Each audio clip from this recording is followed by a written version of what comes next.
What's up, Sunny fam? It is your certified personal trainer, Luis here, and today we're going to be talking about what makes up a balanced diet and a balanced meal.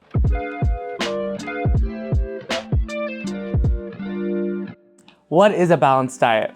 Now, a balanced diet really consists of three main aspects. You have your proteins, you have your carbs, and you have your healthy fat. We want to focus about eating enough and reducing those processed foods. It's important to get enough protein and carbs because you need to fuel your body properly. If you're not eating enough or if you're not getting proper nutrition, it's like putting bad gas in the car or putting regular gas in a diesel engine. Now, how to balance macros onto your plate. I like to think of it like a little pie.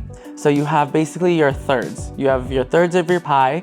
You have, like I mentioned earlier, your proteins, your fats, and your carbs. Now, the way you ration it really depends on your goal.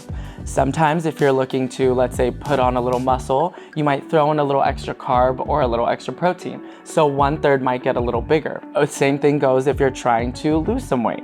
So maybe if you're trying to slim down or eat a little cleaner, then you might increase the amount of protein and maybe a little less carb. Overall though, you wanna make sure that you're kind of going off of that third and then rationing out as you need. So where do calories come in and what impact does it have on your goals? So for instance, if you're trying to put on some muscle or put on some weight, then you wanna be in a calorie surplus. If you are trying to lose some weight or slim down, you wanna be in a deficit. Now, surplus and deficit are the main keys here. So surplus meaning you want to consume more calories than you're burning in order for you to keep that weight on. So let's say I'm working out and I'm not eating enough protein. How am I going to build that muscle if there's not protein as nutrition coming into my body?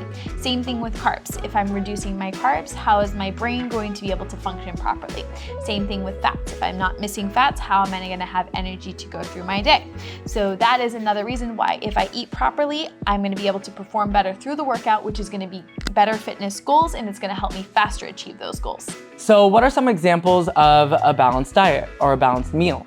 Some good examples of fats are healthy fats, are nuts, seeds, avocados, and even yogurts. So a lot of times you want the full fat yogurt and you want to make sure that you're watching for the sugar content in those yogurts. So try and get it as natural and as whole food as possible. But the great thing about yogurts is that they also have a lot of probiotics. So it's really, really great for your digestive system.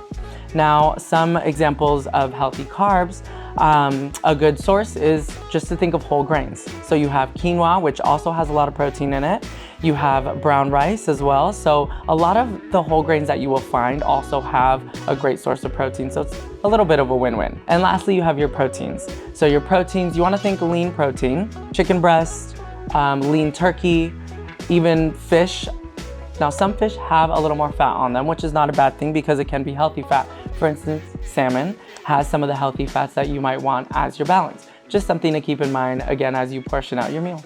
The amount of protein that you need a day, as recommended by the RDA, is 0.8 grams for each kilogram of body weight. All right, so that's just a little bit, some helpful tips, I hope, on a balanced diet and how to kind of structure a balanced meal for your day-to-day. Hope this was helpful, and we'll see you next time.